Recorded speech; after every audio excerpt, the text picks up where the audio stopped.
Ghoul friends, it's me, Adrian, or Ayden. Either way, I am still your host, and you are still listening to Susto, the podcast of oogie spooky scary stories. Welcome back. Thank you so much for tuning in once again, and if this is your first time, welcome. Thank you for joining us. One announcement right off the top, I will be taking the month of December off. It's just for the month. In reality, that's like 2 episodes for me that would have been there, but this is the first time that I'm taking a formal break, a scheduled break, just to allow myself the time to travel and spend time with family and friends over the holiday season. But I do not want to leave you all completely empty-handed, so for the month of December, each week, in place of a Susto episode, I'm going to be featuring an episode from a different show. And I'm doing this as a way, like I said, so that you all are not left empty-handed, but also to feature content from like-minded shows from creators that I adore. And yeah, you will just have to tune in each week in December to see which surprise show is going to be featured on Susto's feed. And I hope you enjoy that. Once again, that's only for the month of December. I will be back for the new year in January, so don't worry about that. Again, just kind of carving some time out for myself, especially after the spooky season. As I mentioned before, it was extremely busy, and I am extremely grateful, and I welcome that momentum, and I want to keep it up. But again,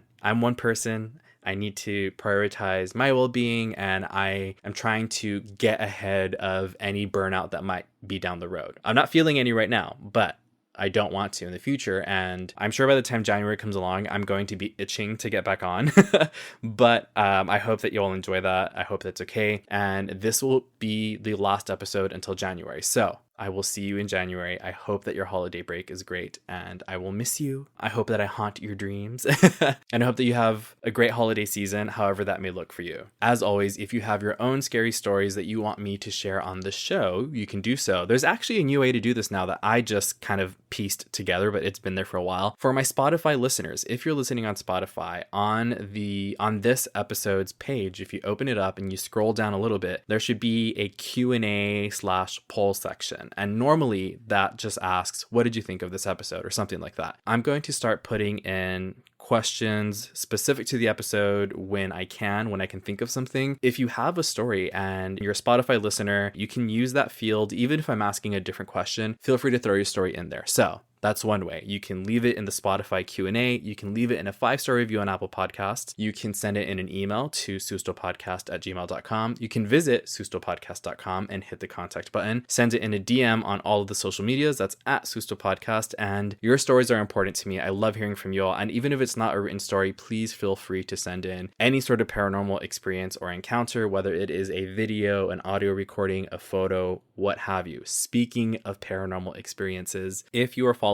along on social media, you may have seen that not this Sunday, but the Sunday before, I did a paranormal investigation with the Paranormal Putas. They were so kind and invited me to join them. And our team was, of course, them, myself, Ghost Guy Ed, and one of my dearest childhood ghoul friends, Alejandra Sanchez, who has been on the show before. We teamed up and we went to investigate the Brass Tap in Round Rock, Texas. So you can catch an episode that they are doing on that in December. Of course, I will be posting about all of this on social media, so make sure that you're following. And I am making a video. I'm not sure exactly how much of that video is going to be for the public, but as always, definitely best ghoul friends on patreon.com/sustopodcast will get the entire video, any extra content that I have. I'm still working through that content. We got a lot of it, so I'm chipping away at it. I'm trying to make something for you all. Just follow along on the social medias. That's at Sustopodcast to keep up with any and all updates on the show, including our paranormal investigation at the Brass Tap. I'm so excited. It was a great time. I loved working with them. And fingers crossed that we get to do another one. So we'll see how everybody likes it. Make sure that you all let me know how much you like it. One last thing before we jump into the episode. Again, you may have seen on social medias, if you're following, the Susto shop is officially open. You can shop Susto by going to the website again, www.sustopodcast.com. At the top, there should be a store option or tab, or if you're on your phone, you click that little menu button on the top right and then click the store button, and that'll take you to Susto's storefront. I'm going to be updating merchandise on that as the ideas come to me, as I, am able to get through them. I know I have a bunch of designs that I've released for Patreon members and stuff like that I send as free gifts to them. But now I'm going to make them available on a shop, and keep an eye on that storefront because I'm just going to keep updating merchandise as I can on there. I'm excited for y'all to get some cool stuff. I already ordered a hat for myself, an embroidered hat. I've been dreaming of making these, and I was finally like, you know what, Ayden, you don't have to have your hand involved at every level. It's okay to outsource. So that's what I'm doing with this store. I hope that you all check it out. I hope that you enjoy it. Again, visit the website sustopodcast.com and then click the store button. It'll take you directly to that storefront. All right, with all of that being said, I'll go ahead and jump into today's episode, which is the story of the Tzitzimimeh.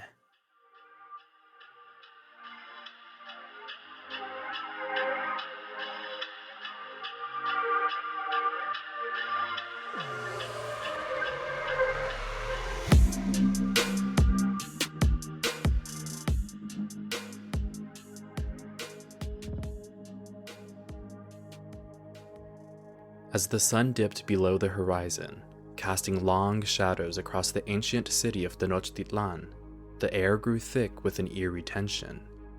It was the eve of a solar eclipse, a night dreaded by the people who whispered tales of the Tzitzimimeh, the fearsome celestial beings that were said to descend upon the world during such celestial phenomena.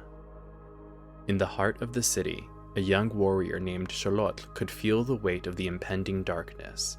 He had heard the stories from elders and shamans, the chilling tales of skeletal goddesses who hungered for chaos and reveled in the fear of mortals. Despite his bravado during the day, the encroaching night stirred a primal fear within him. Xolotl decided to seek the guidance of the city's revered shaman, an old man known for his wisdom and connection to the spiritual realm.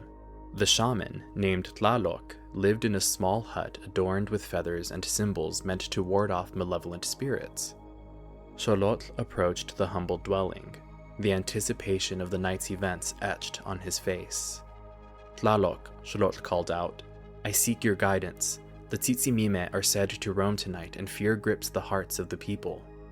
The shaman, his eyes clouded and milky with age yet gleaming with knowledge, welcomed Xolotl into his sacred space. "Sit, young warrior. The Tzitzimimeh are not to be taken lightly. Their presence heralds both danger and opportunity." Tlaloc explained that the Tzitzimimeh were both destroyers and creators, agents of chaos who also held the power to renew the world. Legend had it that these celestial beings were once mortal women, punished for their misdeeds by being transformed into fearsome entities that walked the line between life and death. As the night deepened, Xolotl and Tlaloc could feel the energy in the air shifting. The stars above seemed to pulsate with an otherworldly glow, and the city's usual symphony of nighttime sounds fell into an uneasy silence. The eclipse was beginning. Tlaloc led Xolotl to a vantage point overlooking the city, where they could witness the celestial event unfold. The moon slowly crept across the face of the sun, casting an ominous shadow that seemed to reach out with skeletal fingers. As the last rays of sun dimmed, the atmosphere crackled with an unsettling energy. Suddenly, the air was filled with a haunting melody, a spectral song that seemed to emanate from the very stars themselves. The Tzitzimimeh were descending from the heavens. Xolotl's heart pounded as he saw the figures materialize in the darkened sky. They were skeletal, adorned with jagged headdresses and glowing eyes that bore into the souls of those who dared to witness their descent. Tlaloc raised his staff, chanting incantations to ward off the malevolent spirits, but the Tzitzimimeh were undeterred. They glided down to the earth with an otherworldly grace, their bony fingers reaching out as if to pluck the very essence of life from the mortals below. Xolotl, torn between terror and awe, could feel the cold touch of the Tzitzimimeh's presence. He saw the city below erupt into chaos as the celestial beings unleashed their power. Buildings crumbled, and the once vibrant streets became shrouded in darkness. Amidst the destruction, Tlaloc guided Xolotl to a hidden chamber deep within the city's sacred temple. The shaman explained that the Tzitzimimeh were both harbingers of destruction and agents of renewal. To survive their wrath, one had to navigate the fine line between fear and respect. In the chamber, the air seemed to shimmer with an ancient magic. Tlaloc handed Xolotl a sacred amulet, a relic passed down through generations. Wear this, young warrior. It carries the power of both the mortal and celestial realms. The Tzitzimimeh may be fierce, but they can be appeased. As Xolotl fastened the amulet around his neck, the chamber filled with an ethereal light. Tlaloc's chants grew louder, intertwining with the haunting melody of the Tzitzimimeh outside. The celestial beings, sensing the ancient magic, hovered outside the temple, their corporeal forms casting sharp shadows on the walls. In that moment, a realization struck Xolotl. The Tzitzimimeh were not just agents of destruction, they were the guardians of cosmic balance. The amulet around his neck hummed with power, a conduit between the mortal world and the heavenly realm. Summoning every ounce of courage, Xolotl stepped outside the temple and faced the Tzitzimimeh. The skeletal figures turned their glowing eyes toward him, their eerie song fading into an expectant hush. With a steady voice, Xolotl spoke words of reverence and acknowledgement. He recognized the power of the Tzitzimimeh, honoring their role in the cosmic dance. The amulet glowed brighter, resonating his words. In response, their demeanor softened. The destructive force that had gripped the city began to wane. The ancient melody transformed into a gentle hum, and the stars above shimmered with approval. As the eclipse neared its end, the Tzitzimimeh ascended back to the heavens, leaving behind a city scarred but not shattered.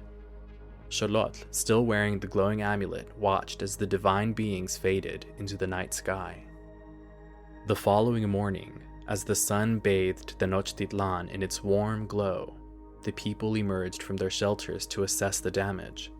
Xolotl, hailed as a hero, stood in the midst of the city's ruins, the sacred amulet still pulsating with residual energy. The Tzitzimimeh had come and gone, their celestial dance leaving an indelible mark on the city. The people, once paralyzed by fear, now saw the Tzitzimimeh not just as bringers of destruction, but as cosmic forces intricately woven into the fabric of their world. Xolotl, with newfound wisdom, vowed to honor the delicate balance between mortals and celestial realms. The city of Tenochtitlan, though scarred, stood resilient, its people carrying the echoes of that fateful night when they stared into the abyss and found the strength to embrace both fear and reverence.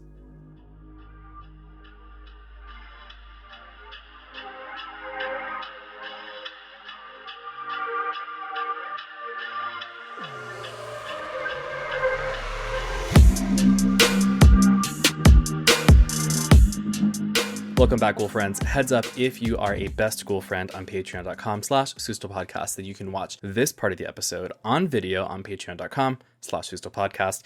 So, hi patrons. This is my face. Thank you for being here. All right, so let's go ahead and jump into today's sources. The first one that I have is actually, it's a self-reference. This story may have sounded similar to the story of the Cihuateteo. And if you don't remember that one, the Cihuateteo is a female spirit in Mexico that originated from ancient Aztec mythology. They are the deified spirits of women who died in childbirth, or people who died in childbirth. So basically the premise of that story is that that basically the Aztecs viewed labor, childbirth as a battle, and that anyone who went into childbirth was a warrior, and those who passed away during childbirth, they were revered as deities afterwards, and they became a Cihuateteo. Just wanted to touch on that, and if you want to, you can go back and listen to that episode to get more lore about these kinds of spirits, but there is a breakdown of it on Wikipedia, of course, and of course all direct links will be on the Susto Google Docs on Patreon. So just to kind of break this down, this Wikipedia does a great job. It says that the Tzitzimimeh were female deities and as such related to fertility. They were associated with the Cihuateteo and other female deities such as Tlaltecuitl, Coatlicue, Citlalique, and Cihuacuatl, and they were worshipped by midwives and parturient women. I had to look that word, parturient, but basically it's people who are in labor or expecting. This continues, the leader of the Tzitzimimeh was the goddess Itzpapalotl, who was the ruler of Tomanchan, the paradise where the Tzitzimimeh resided. So that's kind of the breakdown how they're related. This continues, the Tzitzimimeh were also associated with the stars, and especially the stars that can be seen around the sun during a solar eclipse. This was interpreted as the Tzitzimimeh attacking the sun, thus causing the belief that during a solar eclipse, the Tzitzimimeh would descend to the earth and possess men. It was said that if the Tzitzimimeh could not start a bowfire in the empty chest cavity of a sacrificed human at the end of a 52-year calendar round, the fifth sun would end and they would descend to devour the last of men. The Tzitzimimeh were also feared during other ominous periods of the Aztec world, such as during the 5 unlucky days called Nimentomi or Nementomi, which marked an unstable period of the solar year count, and during the new fire ceremony marking the beginning of a new calendar round. Both periods were associated with the fear of change. And finally, this entry says, the Tzitzimimeh had a double role in Aztec religion. They were protectresses of the feminine and progenitresses of mankind. They were also powerful and dangerous, especially in periods of cosmic instability. Okay, so just a quick recap and a breakdown of that is essentially the Tzitzimimeh were believed to be the stars that appeared around the sun during a solar eclipse. So the sun's getting blocked out. You can see the rest of the sky a little bit clearer because you can look up around it. Never look at the sun during a solar eclipse. I just want to say that now. But you can kind of see, allegedly, around the sun, you could see stars. Maybe then and in that place. I don't know about now and where you're listening from. But they could see the stars around the sun when the solar eclipse was happening. So they were like, okay, that's a Tzitzimimeh. Also, just to give a description of the Tzitzimimeh, I briefly went over it in the story, but the Wikipedia says, in Aztec mythology, a Tzitzimitl, which is the singular version of Tzitzimimeh. So if you're listening to this, Tzitzimimeh is the plural. So we were talking about them as a group or a cluster of stars. But the singular is Tzitzimitl, is a monstrous deity associated with stars. They were depicted as skeletal female figures wearing skirts, often with skulls and crossbones designs. In post-conquest descriptions, they are often described as demons or devils, both of those in quotes, but this does not necessarily reflect their function in the pre-Hispanic belief system of the Aztecs, because as we know, when colonialism happened, they kind of switched a lot of it up on us, right? There's a picture here, you can see it on the socials as well. Skeletal figure wearing the skirt, skull and crossbones. They have this really interesting headdress, and you see this headdress in different versions of their depictions. Apparently, what I'm seeing here, and it's not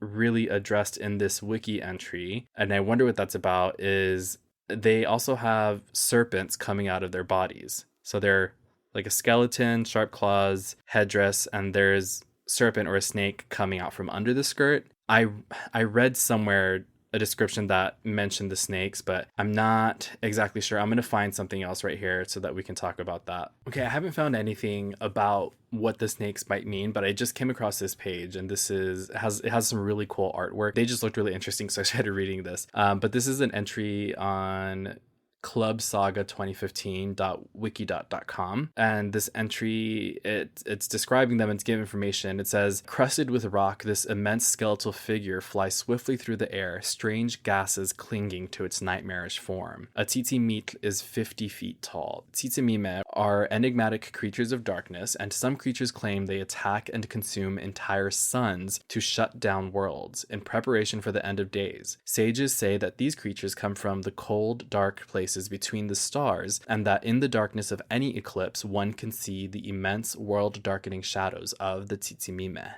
Some stories claim that ancient and forgotten deities of death and destruction created the first Tzitzimimeh as instruments of apocalypse, while others speculate they come from faraway worlds where immense planets teem with creatures of this scale, and that the immortal dead of these dark globes are banished to other worlds to spread devastation. It would make sense, though, that the Tzitzimimeh are huge because they're said to be the stars around the sun. They are the beings attacking the stars. So if you can see them from that far, then they should be huge. This continues. The Tzitzimimeh as a whole offer neither affirmation nor denial for these claims, and in fact seem to glory in such legends. Certainly the arrival of a Tzitzimitl upon a world heralds the advent of a time of great trouble, although whether or not the Tzitzimitl is actually an omen or a warning of such dark times, or whether it is the cause of them, is a matter of debate. On some world, Tzitzimimeh have already arrived, yet they lie dormant in ancient tombs, imprisoned ages ago by heroes who are long forgotten. So maybe at some point,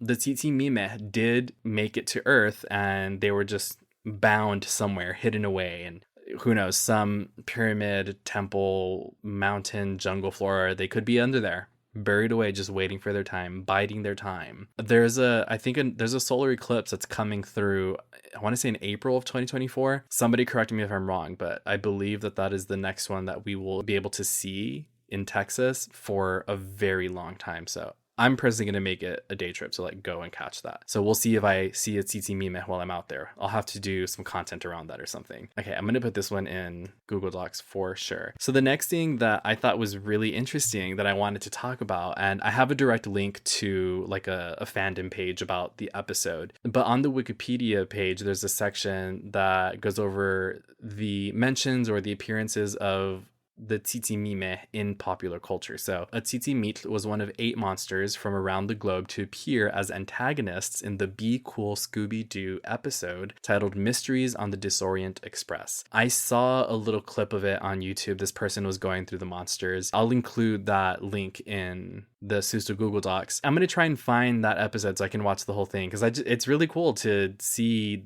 this deity in a show like that attached to a name as big as Scooby-Doo's, right? The authority in the paranormal and supernatural. And there's a bunch of other ones that are mentioned here, a bunch of other references in like video games and tabletop games and stuff like that. But I just thought it was really cool. Another one that I'm interested in checking out is, it says Tzitzimitl are featured on the Cartoon Network series Victor and Valentino as recurring antagonists. In the episode A New Dawn or A New Dawn, they are depicted as tall black figures with multiple heads, a constellation style texture, and also have the ability to enter a person's body and control them, with sunlight being their weakness, which makes sense, right? As they come out when darkness is casted on the earth and they're attacking the sun. They reappear in Starry Night, where they take over the bodies of Vic and Val's friend and try to glean information about their grandmother from them. In Carmelita, it is revealed that they can also take over inanimate objects and took over a car. They also appear to be in league with the series' main antagonist, Tez. It is revealed in season 3's episode Another Dawn that,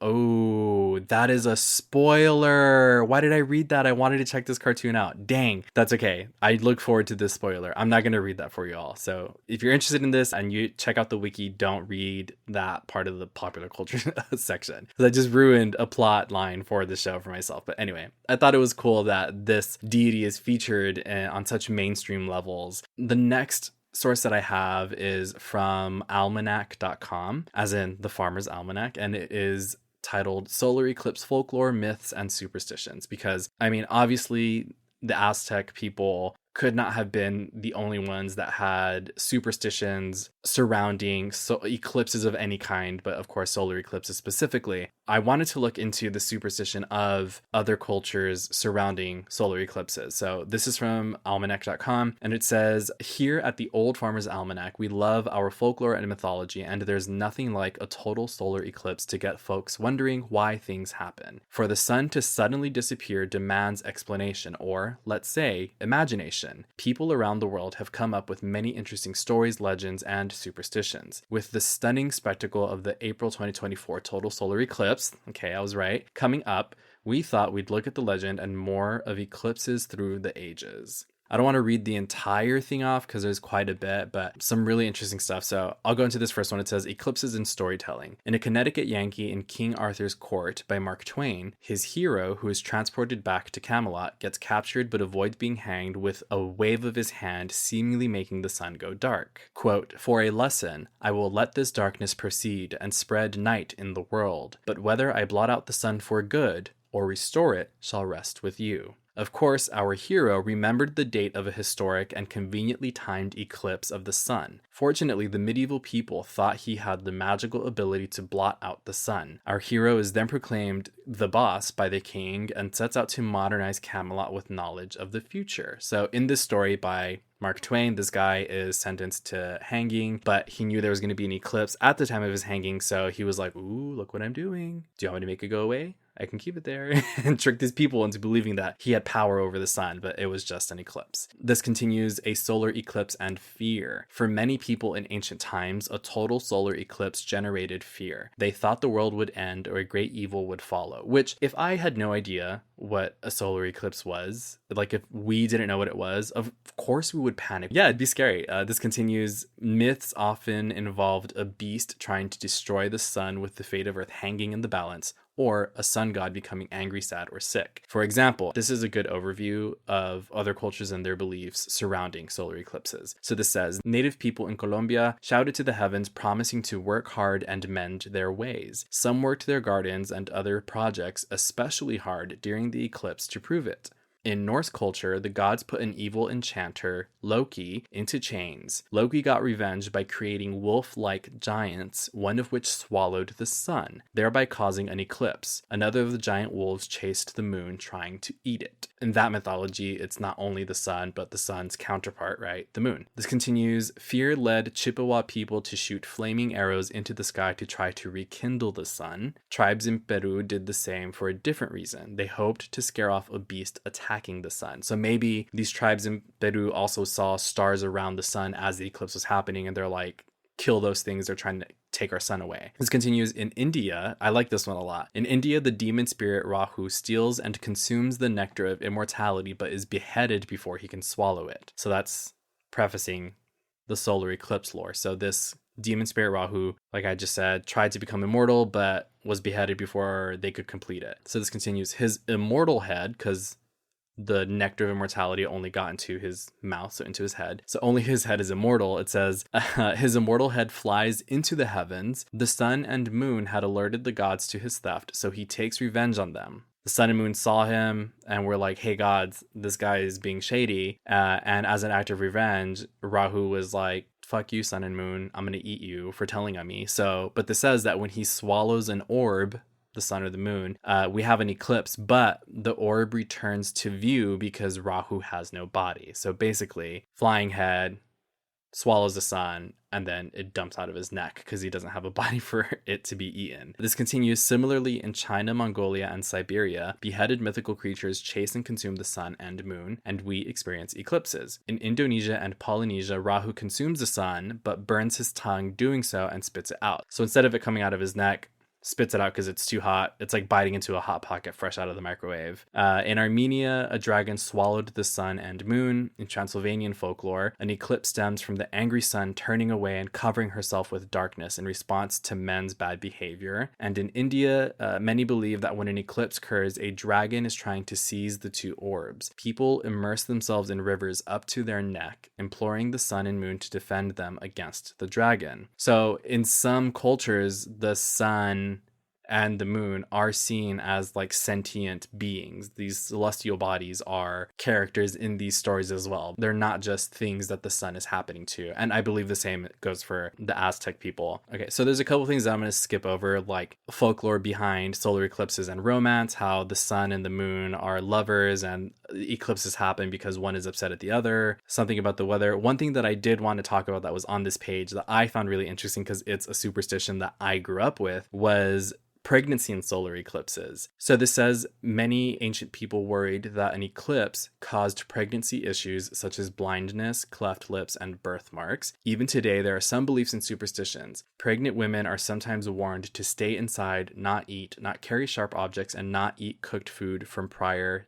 to the eclipse. Modern baby blogs ask if pregnant women should wear some sort of medal. This is the one that I heard growing up, such as safety pin to protect the baby. So whenever someone was pregnant and an eclipse was happening, I remember my family always telling that person or friends or, just someone telling that person, reminding them there's an eclipse, make sure to put a safety pin on your shirt over your belly to protect the baby, which is interesting. Like that this kind of superstition it goes that far back, and it's like that widespread. And it also brings up the idea of this safety pin as a form of protection. With the story of the Tlahuelpuchi, which I've been telling a lot recently in person, one of the protectors against the Tlahuelpuchi is to put a safety pin on the baby or under the baby's crib or under wherever they're sleeping. So I think that's a superstition that I'm going to have to look a little bit deeper into as a separate topic, because it keeps coming up. Sharp objects as protection. Some say that the baby superstitions date from the Aztecs, who believed that a celestial beast was biting the sun, and the same thing would happen to a baby if the pregnant mother watched. And the last one that I have is from Atlas Obscura. This is 5 mythic eclipse monsters who mess with the sun and moon. From cosmic serpents to demon warriors, these creatures have been blamed for celestial mayhem. And I just wanted to go over these real quick again to make these connections with other cultures. The first one is the Apep, the moon serpent from ancient Egypt. Many solar eclipse myths revolve around the duality of light and darkness, good and evil. As you might imagine, that puts a rather nefarious spin on the sudden obstruction of the midday sun. Thus, ancient Egyptian cosmology gives us Apep, the cosmic world serpent. Apep, or Apophis, embodies chaos and death, making the monster a natural adversary for the sun god Ra. The serpent pursues Ra, pulls the burning sun disk across the sky, lighting the world. Every so often, Apep nearly consumes the sun disk, resulting in an eclipse. Luckily, Ra and the defenders aboard his sky barge always manage to fight free of the serpent's shadowy coils. This one says, few eclipse myths can match the horror of Hinduism's Rahu, which, okay, we already read that one. The next one is the Sebetu from ancient Mesopotamia. The Sebetu says the plague god Era brought doom to ancient Mesopotamia, and the Sebetu marched in his wake. The offspring of the sky deity An. These 7 demon warriors spread sickness and death and occasionally gathered in the sky to blot out the sun. There's also Skoll and Haiti from Norse mythology. Those are the wolves that Loki created to eat the sun and the moon. There's the Peri from ancient Persia. For the Peri, it says, even sun-blotting monsters aren't above redemption, and the Peri of ancient Persia proved the sufficient cultural change can erase all cosmic wrongs. This says, back in the 6th century BC, the Peri were small winged humanoids in pre-Zoroastrian Persian traditions. Like other fairy folk in global myth, their relationship with humans ranged from casual benevolence to mischievous destruction. According to folk historian Carlos Rose, they might help you out of a tough spot, ruin your crops, or darken the sun. The Peri continued this role for more than a millennium until Islamic culture rewrote them as repentant fallen angels. Later, tales described their penance as complete, and by the end of the 1st millennium, they even appear in the epic poem Shahnameh as loyal servants to earthly kings. So just a couple of other cultures from around the world to connect fears and superstitions around solar eclipses.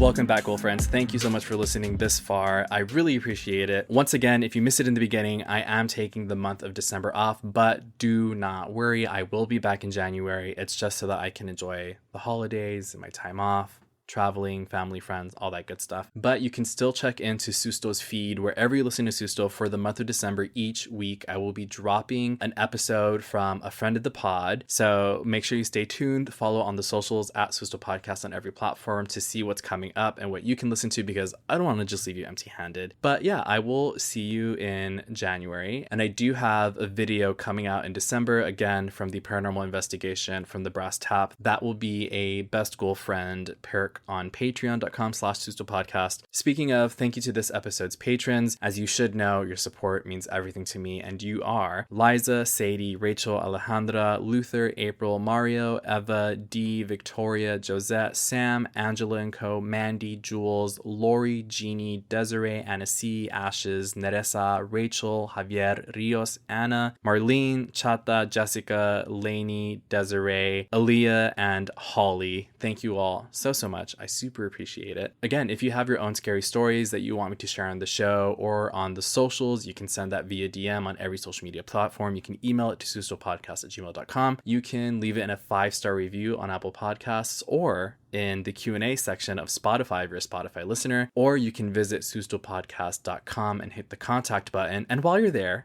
visit the Susto shop, check out the stuff on there, keep an eye on it. I'm going to keep updating stuff as we continue. There's actually a sale currently going on. It should be going on by the time this episode comes out, at least for like a couple more days. Make sure to go check that out either way. I hope that you enjoyed this episode. I will see you in January. Have a good, safe, fun time off. However, wherever, whatever you are celebrating. I hope that you're having a wonderful time, a frightfully good time. Again, I will see you in January. I will miss you. And until then, reach for the stars. Bye.